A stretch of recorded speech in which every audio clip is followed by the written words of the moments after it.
El libro de los Hebreos, capítulo número 9. Hasta el 5, muchachos, que no me vaya lento. Dice: ahora bien, lea conmigo. Ahora bien, aún el primer pacto tenía ¿qué? Ordenanzas de culto y santuario terrenal. 2. Porque el tabernáculo estaba dispuesto así. Es decir, ¿cómo estaba hecho? Número 1, en la primera parte que había un lugar llamado, ayúdeme porque lea, un lugar llamado santo. ¿Qué estaba en ese lugar? Estaba el candelabro, la mesa y los panes de la preposición. Sigue, hijo. Tras el segundo velo, estaba la parte del ¿qué? Del tabernáculo. ¿Cómo se llamaba? El lugar santísimo. ¿Y qué había ahí? Sigue. El cual tenía un incensario de oro y el arca del pacto. Y el arca del pacto estaba cubierta de tela podrida. ¿De qué? Estaba cubierto de qué? De oro en la entrada nada más. No, por todas partes. En el que estaba ahí una urna de qué? Lea fuerte, ¿de qué? De oro, que contenía el qué? El maná, la vara de Aarón que reverdeció y las tablas del pacto. 5. Y sobre ellas los querubines de qué? De gloria, que cubrían el propiciatorio, de las cuales cosas no se puede ahora hablar en detalle. Una de las cosas que todavía no entendemos es por qué el diablo pelea tanto con nosotros. El infierno se opone a la iglesia. Tú puedes ponerte un bar y puedes poner una iglesia, y la gente quiere quitar el bar. No, la iglesia. ¿El qué? La iglesia. Gracias, la iglesia. Tú pones una discoteca que hace bulla. No conozco una discoteca que no hace bulla. Y pones una iglesia bullista como esta. No, esta iglesia es callada. ¿Qué quieren quitar? Más fuerte, grite. Tú ves a un hombre que vive de fe, que habla de fe, y ves a un corrupto que roba. ¿De quién hablan mal? Del que habla de fe y vive de fe. ¿Por qué? Porque tenemos que entender que hay un enemigo, y ese enemigo anda tras nosotros. Pero hay que preguntar la razón por la cual. Si yo no le he hecho nada al diablo, ¿por qué es mi enemigo? ¿Por qué Satanás, si ve tu matrimonio bien, ocupa cualquier herramienta para destruírtelo? Ocupa hasta tu misma familia. Ay, tened cuidado con tu mujer. Yo la miro rara, pero resulta que tu mujer y tú son felices. ¿Por qué ese interés de esa destrucción en nosotros? ¿Por qué no acabamos de entender cuál es la tarea de la iglesia? Porque la tarea de la iglesia no es tener un montón de gente ignorante sentada cantando y aplaudiendo. No, la razón de una iglesia es que esa iglesia tenga a Dios. Voy a repetirlo, esa iglesia tenga a Dios. No, porque no todos los lugares tienen a Dios. En todos los lugares hablan de Dios, pero tener a Dios significa que donde está Dios pasan cosas. Que donde está Dios vienes de un modo y te vas de otro. Donde está Dios vienes enfermo y te vas sano. No me está escuchando. Donde está Dios la cosa cambia. Ahora escuche bien esta confrontación que vivimos todos los días. Mire, si tú ofrendas, la gente le molesta. Pero si tú copas para chupar el dinero, nadie dice nada. Lo digo por mí. Cuando yo tomaba bien, porque yo sí fui buen pecador. No, es que yo si me iba a ir al infierno era completito, hasta la uña. Y cuando yo tomaba de miércoles a domingo. Nadie me decía nada, solo mi esposa. Pero mi esposa nunca me dijo no tomes. Mi esposa me dijo quiero que estés conmigo. Ahora, pero ¿qué tal? Cuando yo vine al Señor y entonces yo vendí mi casa, vendí mi carro, Dios me dijo pongo la iglesia, me quedé en la calle. Dice la gente, empiezan a burlarse de mí, empiezan a decir que estoy loco. Oye, no hay más loco uno que cierta cerveza que le va a reventar el hígado, que mañana va a dejar llorando a su familia, que otro que dice que tiene un Dios, que ahora tiene una buena familia, tiene buenos hijos. Porque no hemos entendido qué fue lo que el diablo hizo. ¿Y detrás de qué anda el diablo? Yo quiero que abra sus ojos, porque venimos de una temporada en la cual la manifestación de su presencia va a ir de incremento en incremento. Ahora, pero ¿cómo el diablo? ¿Qué es lo que hace? Número uno, cuando tú vas al libro de Génesis, tú te das cuenta cuál fue la tarea del diablo. ¿Cuál fue? Ayúdame, ¿cuál fue? Engañar. ¿Qué más? Aquí no tenemos que entender, porque vemos una serpiente y la culebra cascabel bailando ahí, culebra cascabel, y hacemos la anécdota bien bonita, pero no entendemos cómo opera. Y tenemos que entender cómo opera para que no siga haciendo daño a nuestras vidas, para que nos mantengamos siempre nosotros de victoria en victoria, de bendición a bendición, de prosperidad. Vamos a ver, evaluemos cómo estaba Adán. Adán no le faltaba nada.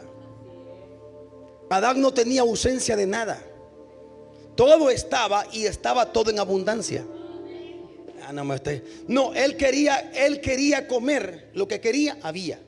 Pero parece que la experiencia de nosotros no es esa. La experiencia de nosotros es que hace falta de todo. Pero la experiencia de Adán era que no le faltaba. Gozaba de salud perpetua. No había gripe. No había dolor de cabeza, migraña, hinchazón. Es más, yo creo que se mantenía flaco como yo.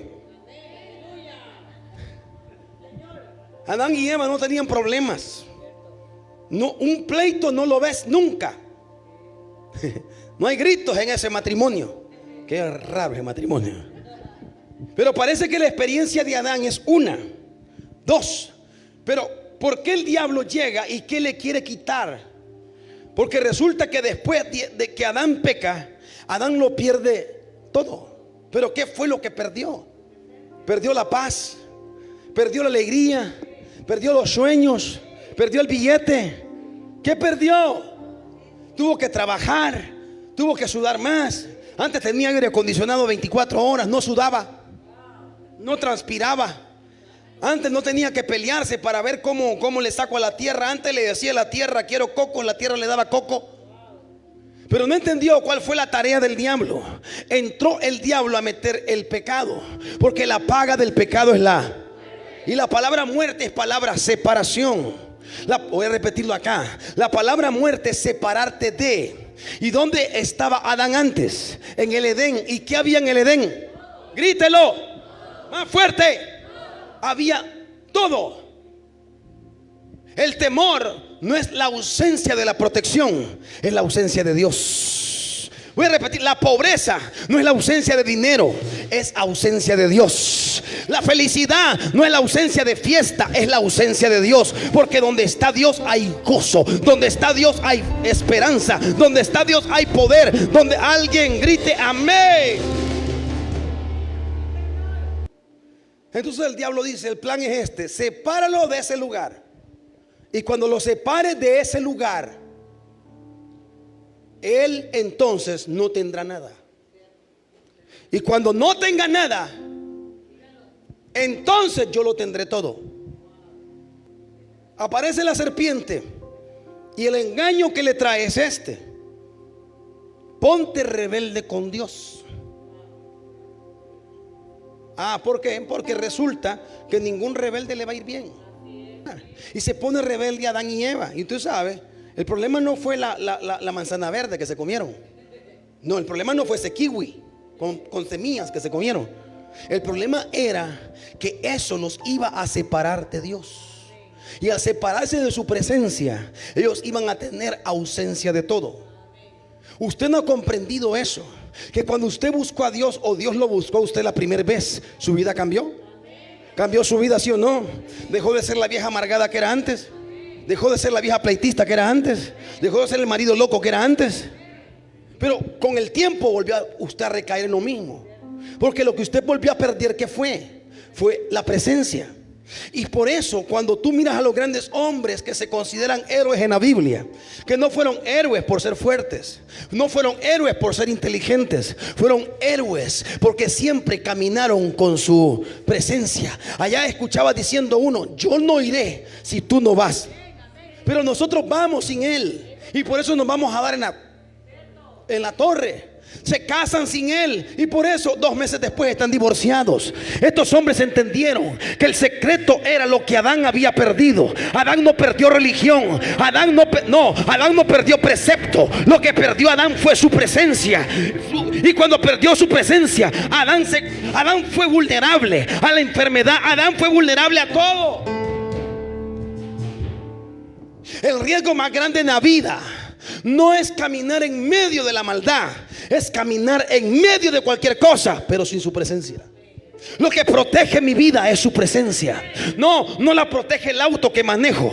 Puedo manejar una cucaracha vieja que no tiene ni cinturón, pero si él va a la par mía, podrá deshacerse el carro, pero a mí no me tocará.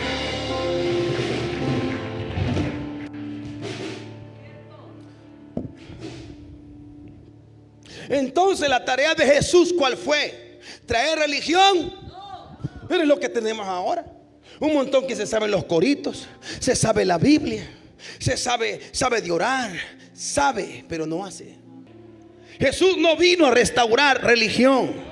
No vino a volvernos religiosos con mantelina, hablando de santidad y siendo unos pecadores. Jesús lo que vino a restaurar fue nuestra relación inicial en el lugar donde Adán estaba. Era el Edén, el lugar de su presencia, donde no caía enfermedad, donde no caía maldición, porque su presencia lo cubría, su entrada y su salida. Jesucristo vino a restaurar la relación. Dije yo, la relación. Escúcheme. Y por eso su predicación era diferente a la de la gente de aquel tiempo. Porque aquella gente hablaba de un Dios que no conocían.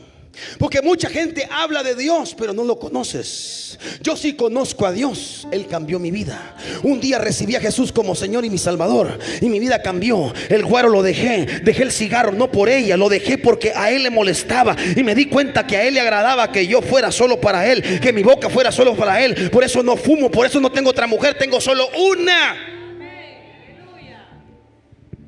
Es característico que tú no entiendes su presencia, porque si vivieras en la presencia de Dios, no pecaras. Perfecto solo Dios. No, yo no le hablé de perfección. Yo le hablé que cuando tú caminas en su presencia, tú aborreces la maldad, tú peleas con el mal pensamiento, tú peleas con los malos deseos. Pero cuando estás fuera de su presencia, lo haces como algo normal, como algo común, ultrajas. Te salen malas palabras, normal, es normal. Pero cuando está en su presencia, mis labios son para alabarlo, mis manos son para exaltar.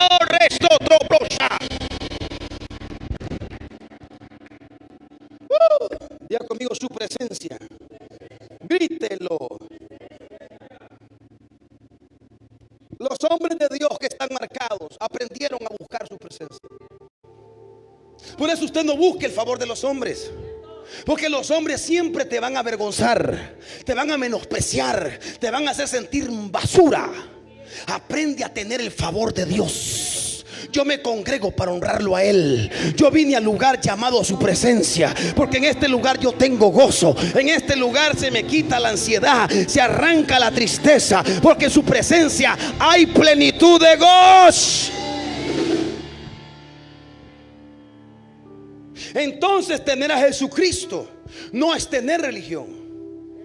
Y se pelea la gente, es que yo soy de aquel, yo soy del otro. No, yo soy de Cristo. ¿Y usted a qué iglesia va? Yo no voy a ninguna iglesia, yo estoy en ese lugar.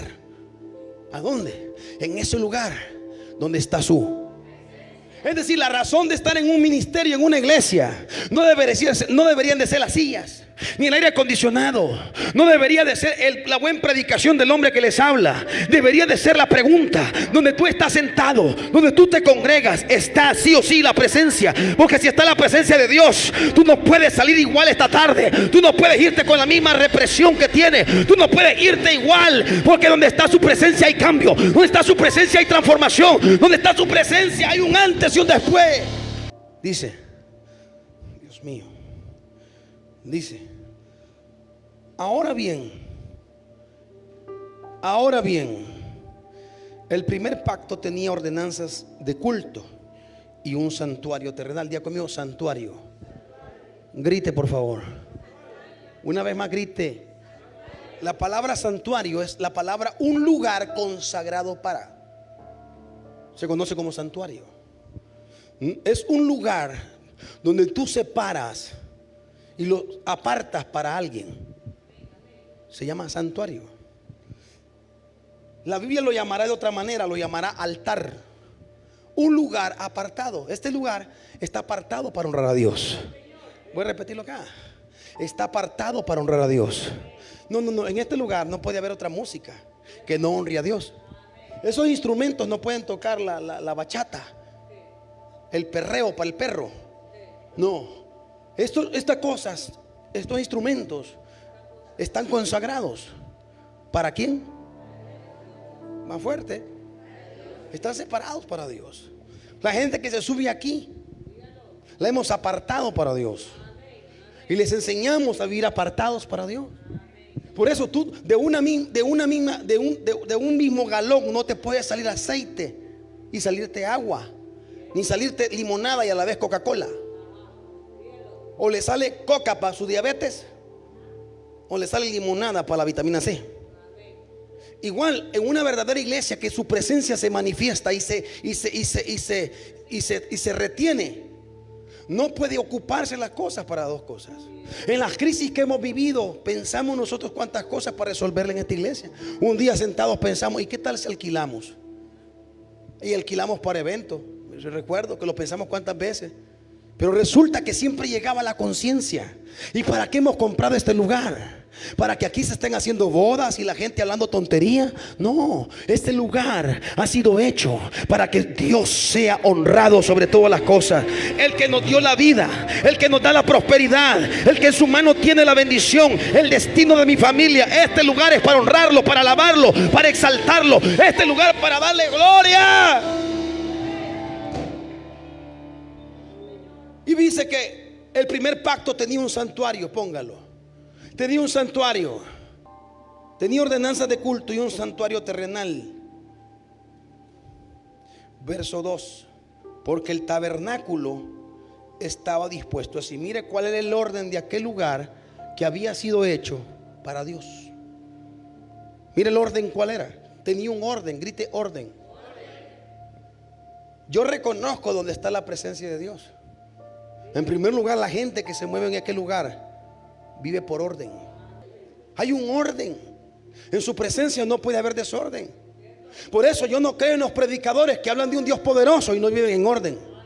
No les creo. Porque lo primero que trae su presencia es, grítelo, orden. Cuando tú verdaderamente sirves a Dios, lo primero que te entra es un deseo de ordenarte. Ordenas tu casa. Estaba viviendo con tu mujer sin matrimonio, haces el matrimonio. ¿Por qué lo haces? Porque Dios está aquí y Dios es un Dios de... Porque hay que generar orden. Porque Dios no puede manifestarse en él. No puede. Dios no puede obrar porque Dios es un Dios de... Dios no puede romper su protocolo. No, Dios no puede romper su manera de pensar. El que tiene que cambiar la manera de pensar es usted. Tiene que volver al orden, porque en el orden está Dios. Dice la Biblia que hubo una guerra, diga conmigo, guerra, entre los ídolos llamado Baal y otro Dios grande llamado Jehová. Y dice que había en el altar de Jehová había desorden. Y vino el profeta, ¿qué fue lo primero que hizo? Antes de hacer bajar la presencia, ¿qué fue lo que hizo? Este es el tiempo que comience a ordenar. Comience a saber sus hijos que usted es la cabeza y ellos le obedecen a usted. Comience a saber su esposa que usted es la cabeza y las mujeres deben de caminar en el orden correcto. Y los hombres tienen que amarrarse el pantalón y ser hombres para cumplir su trabajo. Es que ser la cabeza no es quien impone, no, es quien dirige. Hay una diferencia entre dirigir e imponer. Impone un déspota, dirige un líder. El hombre macho con cinturón y pantalón y zipper adelante nació para ser el líder del hogar. Nació para decir a la mujer deprimida, porque las mujeres a veces son como la montaña rusa. Victoria. Todas las mujeres son así. Sí, se les muere el gato, sienten que le quitaron la vida. El marido se enfermó y dice, este viejo es payasada. Pero el hombre es el líder. El hombre es el que dice verdaderamente en el orden de Dios, mujer, no temas, porque Dios nos va a sacar de esta. Oh, no temas a la deuda, porque el Dios al cual yo le oro todas las mañanas está por abrir un chorro de bendición a nuestra casa. La presencia de Dios se trae a través del orden. Diga conmigo, orden. Ordene sus finanzas. Pague los impuestos. No, yo me ando rebuscando para no pagarlo. Voy a meter un par de recibos de farmacia y que no sé qué. Es un desorden. Dios no va a obrar en el desorden. Las reglas y las leyes las puso Dios para llevarnos al... Ay, ¿por qué cree que tanto problema hoy con esto de la salud sexual? Que lo que tenemos es un montón de enfermos sexuales. No queremos que el SIDA siga destruyendo gente, pero en el desorden el SIDA sigue corriendo. Porque hoy tenemos el hombre quiere ser mujer y la mujer quiere ser. ¿Qué es eso? No, yo no necesito ir contra ninguna ley. Cuando Dios ya dijo, y el hombre dejará a su padre y a su madre y se unirá a un gato, a un perro, a un medio hombre, a un sandía melón. No existe. ¿Y por qué tenemos grandes problemas ahora? Porque tenemos desorden. ¿Y por qué hay desorden? Porque abandonamos su presencia. Cuando tú vienes a Dios, vienes al orden y comienzas a decir: vamos a ordenar las finanzas, vamos a ordenar la prioridad. La prioridad en mi casa va a ser Dios primero. Nadie sale de esta casa sin honrar a Dios primero.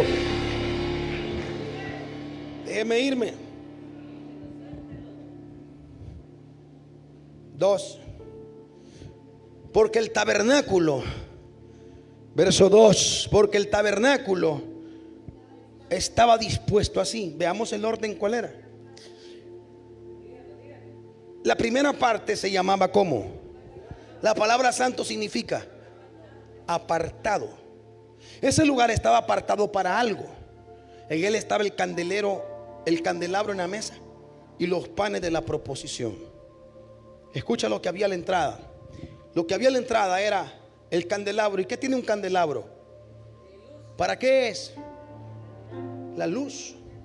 En la escritura, cuando habla de luz, habla de dos cosas. Número 1, la palabra. Y número 2, el Espíritu Santo. Voy a repetirlo acá. Es donde tú tienes que entender que tú no puedes entrar al orden de su presencia si no es a través de la palabra. Grite la palabra. Lo dijo el salmista: lámpara es a mis pies. ¿Sabe por qué usted se encuentra sin a veces qué decido? ¿Qué hago? Ante esto, ¿qué hago? Ante este problema, ¿qué hago? ¿Qué hago con estos bichos y los mato de un solo? ¿O qué hago? ¿Les doy amor? ¿Los tromponeo? ¿Los beso? ¿Qué? Usted tiene un problema, le falta palabra. Cuando yo tengo palabra, yo sé lo que Dios quiere de mí que yo haga en cada momento. No, a mí no me dice entre agarrar algo que no es debido o es debido. Yo lo sé porque la Biblia me dice que es debido y que no es debido. En la Biblia no hay cosas que se hacen buenas, que parecen buenas pero son malas. No, o las cosas son buenas o las cosas son malas. O las cosas te van a dar un fruto de prosperidad o un fruto de pobreza. O las cosas te van a hacer más sabio o te van a hacer más tonto.